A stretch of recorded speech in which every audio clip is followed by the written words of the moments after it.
Hi all, welcome back to read and review. ഒരു cinema കണ്ടിട്ട് ഒരു തിയേറ്റർ മുഴുവൻ കരയുന്നത് കാണുന്നത് ഒരു പുതുമയുള്ള കാര്യമാണെന്ന് വെച്ചാൽ അതൊരു പുതുമയുള്ള കാര്യമാണ്. കാര്യം ആ കരയുന്നതിൽ കൂടുതലും ആൺപിള്ളേരാണ് എന്നുള്ളതാണ് എൻ്റെ ഹൈലൈറ്റ്. ഇത്രയും പറയുമ്പോൾ തന്നെ നിങ്ങൾക്ക് ഞാൻ പറയാൻ പോകുന്ന സിനിമ ഏതാണെന്ന് മനസ്സിലാവും. ഇറ്റ്സ് വാഴ 2.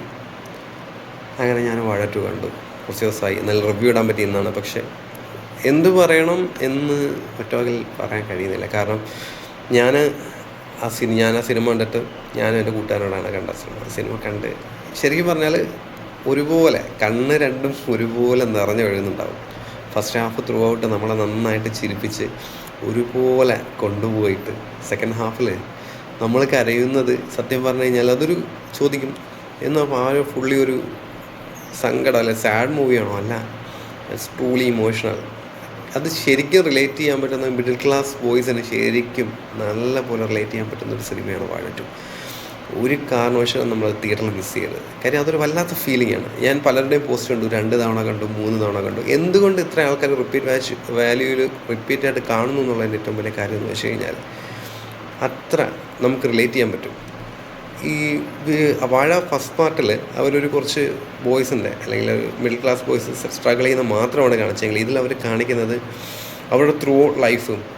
അതുകൂടാതെ വിപിൻ ദാസ്, എൻ്റെ റൈറ്ററായ വിപിൻ ദാസ് അതിൽ ചെയ്തിരിക്കുന്നത് അവരുടെ ലൈഫിൽ അവർ നേരിടുന്ന ബുദ്ധിമുട്ടുകളും അതുപോലെ തന്നെ അബ്രോഡ് പോയി കഷ്ടപ്പെടുന്ന സാധാരണക്കാരായ ചെറുപ്പക്കാരുടെ കഥ. അത് അവരുടെ ഒരു സ്റ്റോറി ലൈൻ മാറുന്ന സമയത്ത് നമുക്കത് ഭയങ്കരമായിട്ട് ഫീൽ ചെയ്യാൻ പറ്റും. കാര്യം അങ്ങനെ എനിക്ക് ഒരുപാട് പേരെ അറിയാം, എൻ്റെ കൂട്ടുകാരെ ആയാലും ശരി, പല ആൾക്കാരെ നേരിട്ടറിയാം. അങ്ങനെ അവരൊരുപാട് ബുദ്ധിമുട്ടുന്ന ഒരുപാട് ആൾക്കാരുടെയും ഇങ്ങനെ പല പല വിഷയങ്ങൾ, സിബ്ലിംഗ് ബോൺസ്, അതായത് നമ്മൾ സഹോദരങ്ങൾ തമ്മിലുള്ള ബന്ധത്തിൻ്റെ ആഴം, സമൂഹത്തിലുണ്ടാകുന്ന പ്രശ്നങ്ങൾ, അതെങ്ങനെ അവർ ഈ ഒരു സിനിമയായിട്ട് പക്ക ബ്ലെൻഡ് ചെയ്തിരിക്കുന്നു എന്നുള്ളതാണ് ഈ പടത്തിൻ്റെ വിജയം. നമ്മൾ ശരിക്കും പറഞ്ഞാൽ ആ പടം നമ്മളെ കൊണ്ടുപോകുന്നത്, അതിൻ്റെ മ്യൂസിക്കായാലും ശരി, പാട്ടുകളൊക്കെ വളരെ നല്ല രീതിയിലാണ് ബ്ലെൻഡ് ചെയ്ത് നമുക്ക് പറഞ്ഞ് മനസ്സിലാക്കാൻ പറ്റില്ല, അത് അനുഭവിച്ചതിന് കാരണം. അതുപോലെ തന്നെ എടുത്തു പറയേണ്ട ഈ സിനിമയിലെ മെയിൻ ക്യാരക്ടേഴ്സായിട്ടുള്ള ആ 4 പേര്, ഹാഷർ ആൻഡ് ടീമിൻ്റെ ആ ഒരു പെർഫോമൻസാണ് ഈ സിനിമയുടെ ഏറ്റവും നട്ടെല്ലെന്ന് പറയുന്നത്. ഫസ്റ്റ് ഞാൻ ഹാഷർ ആൻഡ് ടീമിനെ ഇൻസ്റ്റയിൽ ഫോളോ ചെയ്യുന്ന ഒരാളാണ്. അവരെ 4 പേരെയും ഫോളോ ചെയ്യുന്ന ഒരാളാണ്. അവിടെ പെർഫോമൻസുകൾ റീൽ ലെവൽ വെച്ച് നമ്മൾ ഒരുപാട് കണ്ടിട്ടുണ്ട്. പക്ഷേ എനിക്ക് സിനിമ കാണുന്നതിന് ഒരുപാടൊരു പേടി ഉണ്ടായിരുന്നു. എന്തെന്ന് വെച്ച് കഴിഞ്ഞാൽ ഇവർ എത്രത്തോളം ഇതിൽ പെർഫോം ചെയ്യും എന്നുള്ളത്. കാര്യം അവരിതിലെല്ലാം ഒരു കോമഡി റിലേറ്റഡ് ആയിട്ടുള്ള ഇതാണ് പറയുന്നത്. പക്ഷേ വാഴയിലേക്ക് വരുന്ന സമയത്ത് ഒരു എൻ്റർ ഷിഫ്റ്റാണ്. അവരുടെ ഒരു ക്യാരക്ടർ തന്നെ പക്ക മാറുകയാണ്. അത് ഫസ്റ്റ് ഹാഫിൽ അവരുടെ നോർമൽ ആ ഒരു റിയൽ പോകുന്ന അകത്തൊരു കോമഡി ക്യാരക്ടറിലേക്ക് പോകുമ്പോൾ, പക്ഷേ സെക്കൻഡ് ഹാഫിലൊക്കെ വരുന്ന സമയത്ത് അവരുടെ അഭിനയ മുഹൂർത്തങ്ങൾ ശരിക്കും പറഞ്ഞാൽ നമ്മൾ മറക്കില്ല. ആ രീതിക്ക് അവർ ചെയ്തിട്ടുണ്ട്. അതുപോലെ തന്നെ ദേവരാജിൻ്റെ റീൽസ് വരുന്നത് ഞാൻ കണ്ടിട്ടുണ്ട്. പക്ഷേ ദേവരാജിൻ്റെ ഞാൻ വലിയ ഫാനാണ്. അതിൽ അജിൻ്റെ ബ്രദറായിട്ട് അഭിനയിച്ച ദേവരാജിൻ്റെ പെർഫോമൻസ് ഇതുപോലെ തന്നെ എടുത്ത് പറയേണ്ടതാണ്. ആ ദേവരാജിൻ്റെ അവരെ തമ്മിലുള്ള കോമ്പിനേഷൻ സീനൊക്കെ വരുന്ന സമയത്ത് നമുക്ക് ശരിക്കും നമുക്കത് ഭയങ്കരമായിട്ട് നമുക്ക് റിലേറ്റ് ചെയ്യാൻ പറ്റും. അതൊരു മിഡിൽ ക്ലാസ് ബോയുടെ ഒരു കുടുംബത്തിലെ മൂത്ത ഒരു മിഡിൽ ക്ലാസ്സുകാരൻ പയ്യൻ്റെ ജീവിതം എങ്ങനെയാണെന്ന് എടുത്തു പറയാൻ ഇതിലും പെർഫെക്റ്റ് ആയിട്ടുള്ളൊരു മോഡലില്ല. അത്രയും മനോഹരമായിട്ടാണ് പുള്ളി ചെയ്യുന്നത്.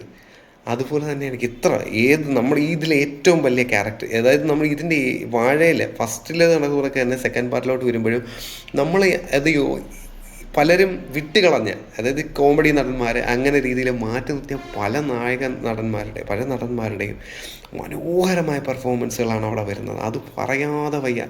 അതിൽ എടുത്തു പറയേണ്ട പെർഫോമൻസുകൾ ഒന്നെന്ന് പറഞ്ഞു കഴിഞ്ഞാൽ ബിജുകുട്ടൻ ചേട്ടൻ. പറയാതെ പോയാൽ അത് വളരെ വളരെ മോശമായി പോകും.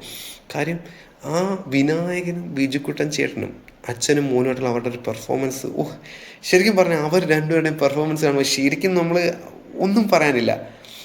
ആ സിനിമ നമ്മൾ ആ സിനിമയിൽ ഏറ്റവും കൂടുതൽ ഹുക്ക് ചെയ്യുന്ന അവരുടെ ഒരു പെർഫോമൻസ് കൊണ്ടാണ്. അത് കണക്ക് തന്നെ എല്ലാ ക്യാരക്ടേഴ്സും ത്രൂ ഔട്ട്, അതിലൊരു വില്ലൻസം തോന്നുന്നൊരു ക്യാരക്ടർ പോലെ വരുന്നെങ്കിലും വിജയ് ബാബുവിൻ്റെ ക്യാരക്ടറാവട്ടെ, ഒരു വളരെ ചെറിയ പോർഷനിൽ വന്നു പോകുന്ന കണ്ണൻ സാഗറിൻ്റെ ക്യാരക്ടറാവട്ടെ, എല്ലാം വളരെ മനോഹരമായ രീതിയിൽ ആ സിനിമയിൽ ഉൾക്കൊള്ളിച്ചിട്ടുണ്ട്. അതിൻ്റെ ഡയറക്ടർ സവിൻ സായ്ക്കും അതുപോലെ തന്നെ നമ്മുടെ റൈറ്റർ വിപിനും ഭയങ്കരമായ രീതിയിലുള്ള ഒരു അനുമോദനങ്ങൾ നൽകാതെ വയ്യ. വളരെ മനോഹരമായൊരു സിനിമ ഞങ്ങൾക്ക് തന്ന നിങ്ങൾക്ക് എൻ്റെ ഹൃദയം നിറഞ്ഞ നന്ദി ഞാൻ രേഖപ്പെടുത്തുകയാണ്. അങ്ങനെ പറയേണ്ടി വരും. കാര്യം നിങ്ങൾ ആ സിനിമ കാണുക, തിയേറ്ററിൽ പോയി. നിങ്ങളെ അത്രയ്ക്ക് ഹുക്ക് ചെയ്യും, അത്രയ്ക്ക് നിങ്ങളെ ഇമോഷണലി കണക്റ്റ് ആക്കും. അത്രയൊരു സിനിമയാണ് വാഴ 2. സോ തിയേറ്റർ വാച്ച് ഞാൻ മസ്റ്റായിട്ട് ഡിമാൻഡ് ചെയ്ത് പറയുന്ന പടമാണ് വാഴ.